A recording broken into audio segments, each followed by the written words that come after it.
Good morning बच्चों, कैसे हैं आप सब। आज के इस वीडियो में हम रे ऑप्टिक्स चैप्टर का जो ऑप्टिकल इंस्ट्रूमेंट पढ़ रहे थे उसका एक और इम्पोर्टेंट टॉपिक टेलीस्कोप के बारे में डिस्कस करने वाले हैं।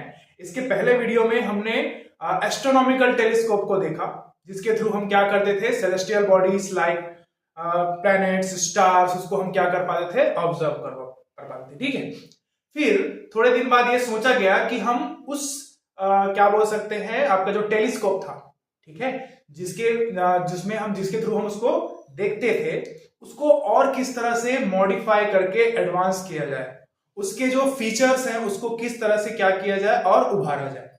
ठीक है, तो उसी कड़ी में हम सभी लोग जानते हैं सर आइजैक न्यूटन, उन्होंने क्या किया, जो टेलीस्कोप था, एस्ट्रोनॉमिकल टेलीस्कोप, उसमें हम सिर्फ और सिर्फ क्या कर रहे थे, लेंसेस यूज कर रहे थे, नहीं। ठीक है, फिर उन्होंने थोड़ा दिमाग लगाया कि क्यों ना हम इसमें मिरर का उपयोग करें।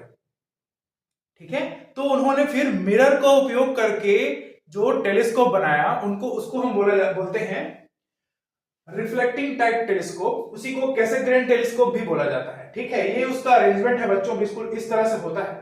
ठीक है, अगर आप इसको ऐसे करके देखोगे तो आपको ये बैटमैन टाइप दिखेगा।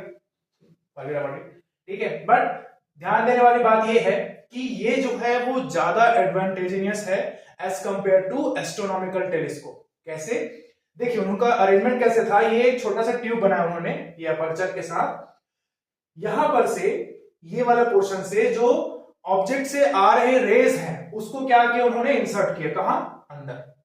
ठीक है, और यहां पर दो मिरर लगे हुए हैं जिनको हम ऑब्जेक्टिव मिरर बोलते हैं, क्योंकि ऑब्जेक्ट से आ रहे रेस डायरेक्ट किसमें इंसिडेंट हो रहे हैं, ऑब्जेक्टिव मिरर पे।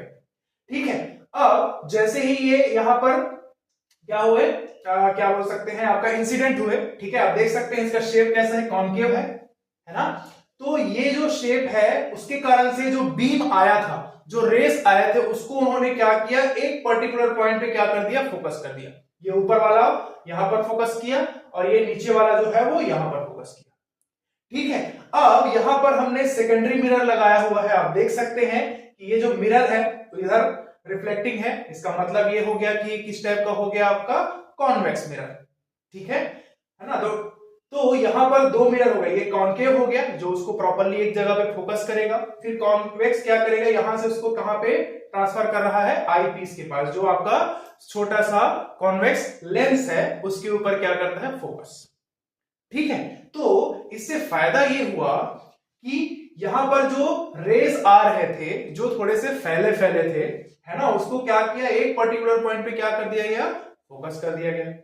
उसके बाद जब हमने फाइनल इमेज यहां से देखते हैं तो उस इमेज की क्वालिटी बहुत ही शार्प होती है ना। ऑब्जेक्ट जैसा है हमको वैसे ही दिखाई देता है।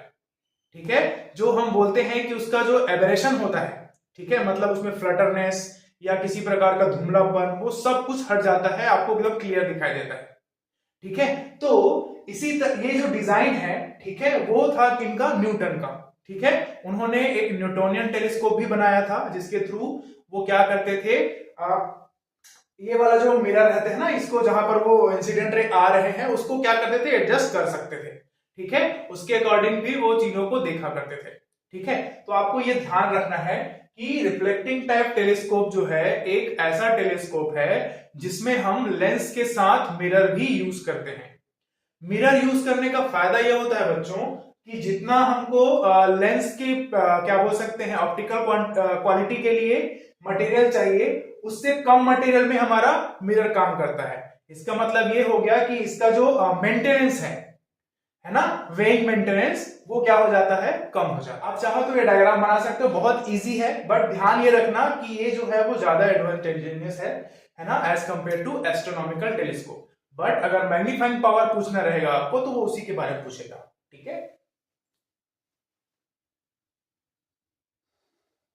चलिए बच्चों, हम advantages of reflecting type telescope को डिस्कस कर लेते हैं, जिसमें पहला ये है कि no chromatic aberration as objective is mirror. ठीक है, यहां पर लिखा है क्रोमेटिक एब्रेशन। ठीक है, याद रखेंगे बच्चों, जब भी क्रोमेटिक की बात आएगी मतलब वो क्या रहता है, कलर वाइज रहता है। ठीक है, कभी कभी आप देखते हैं कि कोई चीजें हमको क्लियर नहीं दिखती क्योंकि कलर जो है उसमें क्या होते हैं, मिक्स होते हैं। ठीक है, बट यहां पर क्या है, हमारा जो ऑब्जेक्टिव क्या बोल सकते हैं, जो भी देखो दो प्रकार की चीजें होती है, एक ऑब्जेक्टिव होता था और एक आई पीस होता था। ठीक है, यहां पर हमने ऑब्जेक्टिव में लेंस ना यूज करके क्या यूज किया है, मिरर। तो मिरर जो है वो क्या करता है, जितना उसको लाइट जैसे कलर में आता है वो उसी को उसी के कलर के अकॉर्डिंग क्या कर देता है, वापस रिफ्लेक्ट कर देता है। ये प्रॉपर्टी होता है मिरर का। ठीक है, तो यहां पर आपको याद रखना है कि जब हम रिफ्लेक्टिव टाइप की बात करेंगे तो इसका पहला एडवांटेज ये रहेगा कि जो क्रोमेटिक एबरेशन रहता है, कलर का जो मिक्स होना रहता है जिसके कारण से चीजें क्लियर दिखाई नहीं देती, उसको पूरी तरह से क्या करता है, रिड्यूस करता है। उसका रीजन ये है कि उसका जो ऑब्जेक्टिव पीस होता है जिसको हम मिरर की तरह यूज करते हैं, ना कि लेंस। ठीक, दूसरा याद रखेंगे बच्चों, स्फेरिकल एब्रेशन इज रिड्यूस्ड। क्या होता है समटाइम्स कि जो स्फेरिकल ऑब्जेक्ट है ना, उसका जब हमारे पास इमेज आता है या फिर उसका जो रेस आता है तो वो हमको प्रॉपरली नहीं मिल पाता। तो उसको बचाने के लिए क्या किए थे न्यूटन ने, जो रेस आ रहे थे ऐसे, ठीक है, जो इंसिडेंट हो रहे थे, उसमें जो मिरर यूज किया था वो कैसा था, पैराबोलिक शेप का मिरर था। तो पैराबोलिक शेप क्या करता है, जितना भी रेस आएगा ना सबको ऐसे क्या करेगा, मतलब क्या होगा, उसमें इंसिडेंट होगा, वो सबको क्या करेगा, एक जगह वो फोकस कर देगा। तो इससे क्या होता है, जो एब्रेशन होने वाला रहता है ना, अगर हम वहां पर ये हो कि जो रेस आ रही है वो क्या हो, बहुत स्कैटर्ड रहता है, फैला फैला रहता है। ठीक है, लेकिन जब हम उसमें पैराबोलिक मिरर यूज करते हैं तो जब ये इंसिडेंट रेस में इंसिडेंट होगा और ये क्या हो जाता है, एक पर्टिकुलर पॉइंट पे क्या हो जाता है, फोकस हो जाता है। ठीक है, तो वहां पर जो आपका स्फेरिकल एब्रेशन होने वाला रहता है वो भी रिड्यूस हो जाता है। ठीक है, तीसरा ये है कि उसमें ब्राइटर इमेज मिलता है as compared to astronomical telescope. ठीक है, चौथा, mirror requires grinding and polishing only one side. ठीक है, आप सभी जानते हैं कि मिरर में हम क्या करते हैं, एक साइड को उसमें ग्राइंड करके उसमें पॉलिश कर देते हैं, दूसरा साइड हमको जैसा चाहिए वैसे। लेकिन जब हम लेंस की बात करेंगे तो हमको लेंस में दोनों साइड को ग्राइंड करना पड़ता है, उसके अकॉर्डिंग उसको डिजाइन करना पड़ता है। ठीक है, तो जाहिर सी बात है लेंस जो है वो कॉस्टली आता है एज कंपेयर टू मिरर। ठीक है, high resolution is achieved as mirror is large aperture. ठीक है, जाहिर सी बात है अगर हमको बहुत दूर की चीजों को देखना है तो हम क्या करते हैं, जो मिरर लगाएंगे ऑब्जेक्टिव पीस की तरह, है ना, उसको क्या करेंगे, थोड़ा बड़ा लगाएंगे। तो बड़ा लगाने से क्या हो जाता है कि वहां पर जो रेस आएंगी वो क्या हो जाता है, उसमें ज्यादा से ज्यादा इंसिडेंट करेगा। ठीक है, अमेरिका में एक जगह है ह्यूआई, ठीक है, ह्यूआई ने हवाई, ठीक है, वहां पर एक केक टेलीस्कोप है जिसका डायमीटर है बच्चों 10 मीटर का। बोला जाता है कि दुनिया का सबसे बड़ा टेलीस्कोप है। ठीक है, उसका जो ऑब्जेक्टिव जो मिरर लगा है उसका डायमीटर कितना है, 10 मीटर। ठीक है, बट इंडिया में बेंगलुरु में है, ठीक है, जिसका 2.3 जो है वो क्या है आपका 2.34 मतलब 2.34 मीटर जो है उसका डायमीटर है उस टेलीस्कोप का। ठीक है, तो अगर आप 10 मीटर का टेलीस्कोप का डायमीटर सोचें, 10 मीटर मतलब 5 जो है 5 मीटर उसका रेडियस हो गया, 5 मीटर बहुत होता है। ठीक है, इतना बड़ा टेलीस्कोप, तो जाहिर सी बात है बहुत बड़ा है, तो उसका जो उसमें जो इंसिडेंट रे होंगे वो भी क्या होगा, ज्यादा होगा। ठीक है, उसके बाद है ये mirror weight is less than the lens weight. ठीक है, आपको याद रखना है सेम या इक्विवेलेंट ऑप्टिकल क्वालिटी ऑब्टेन करने के लिए जितना वेट लेंस का लगेगा उससे कम वेट किसका लगता है, मिरर का लगता है। तो इससे उसका मेंटेनेंस, ठीक है, और जो उसके लिए सपोर्टिंग टूल्स रहते हैं वो जो है उसकी रिक्वायरमेंट क्या हो जाती है, थोड़ी सी कम हो जाती है। तो हम ये बोल सकते हैं कि जो एस्ट्रोनॉमिकल टेलीस्कोप है उसके कंपैरिजन में जो रिफ्लेक्टिंग टाइप टेलीस्कोप है बच्चों वो ज्यादा क्या होता है, इजी टू हैंडल होता है। ठीक है, थोड़ा सा एडजस्ट करेंगे तो हमको प्रॉपरली उसका जो शार्प इमेज है वो हमको दिखाई देता है। ठीक है, तो आप इसको नोट कर सकते हैं। चलिए बच्चों, अब देख लेते हैं कि न्यूटोनियन टेलीस्कोप कैसे उसका डिजाइन है। ठीक है, और किस तरह से वो जो है जो आपका स्फेरिकल एब्रेशन है और उसका जो क्रोमेटिक एब्रेशन है उसको वो क्या करता है, रिड्यूस करता है। ठीक है, ये जो है सिंपल सा डिजाइन है न्यूटोनियन टेलीस्कोप का। उसमें उन्होंने क्या किया, जो रिफ्लेक्टिंग टाइप या हम बोल सकते हैं ऑब्जेक्टिव मिरर जो है उसको क्या लिया है, पैराबोलिक शेप का लिया है।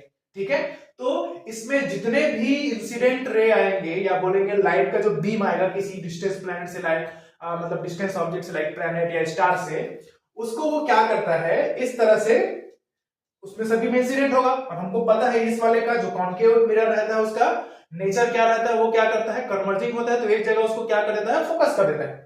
ठीक है, तो जहां पर वो फोकस करेगा वहां पर हम क्या करते हैं, इसके सेंटर ऑफ कर्वेचर, सॉरी ये आपका ऑप्टिकल सेंटर है ना, यहां पर ये क्या होगा, पोल होगा, क्योंकि ये मिरर है ना, ऑप्टिकल सेंटर नहीं, सॉरी। ठीक है, यहां पर क्या होगा, ये पोल होगा। तो इस पोल से जो प्रिंसिपल एक्सिस बनेगा उससे 45 डिग्री पे हम क्या करते हैं, एक मिरर लगा देते हैं, प्लेन मिरर, जिसको हम लिखते हैं एम। ठीक है, अब जो भी रेस यहां से आ रही हैं वो रिफ्लेक्शन के बाद वो क्या होता है, प्लेन मिरर में जाके इंसिडेंट होता है। ये यहां से रे आया और ये प्लेन मिरर में जाके क्या हो गया, इस तरह से। ठीक है, अब ये जो आपका आई पीस है इसको हम क्या कर सकते हैं, थोड़ा बहुत एडजस्ट कर सकते हैं इस तरह से। ठीक है, तो यहां से जो रेस मिलेंगी उसका जो फाइनल इमेज है वो आई, वो कहां पर बनेगा बच्चों, आई पीस पर, और उसको हम इनलार्ज या मैग्नीफाइड करके उसको हम आसानी से देख सकते हैं क्लियरली। ठीक है, तो आपको याद रखना है कि रिफ्लेक्टिंग टाइप टेलीस्कोप का मेन एडवांटेज होता है, हमको क्या मिलता है बच्चों, शार्प इमेज। ठीक है ना, तो ये जो है उसका एडवांटेजेस हो गया, या हम बोल सकते हैं कि reflecting type telescope is more advantageous as compared to astronomical telescope. ठीक है, आई होप आपको चीजें समझ में आई हो। ठीक है, कोशिश कीजिएगा कि दोनों टेलीस्कोप को आप समझें। ज्यादा एडवांटेजेस ये है, आपके एनसीईआरटी की बुक में दिया हुआ है, एक बार जाके उसको पढ़ें, आपको समझ में आएगा। दोनों को करके जाइएगा एग्जाम में, हो सकता है कि दोनों में से कोई एक आपको पूछ ले। ठीक है, थैंक यू।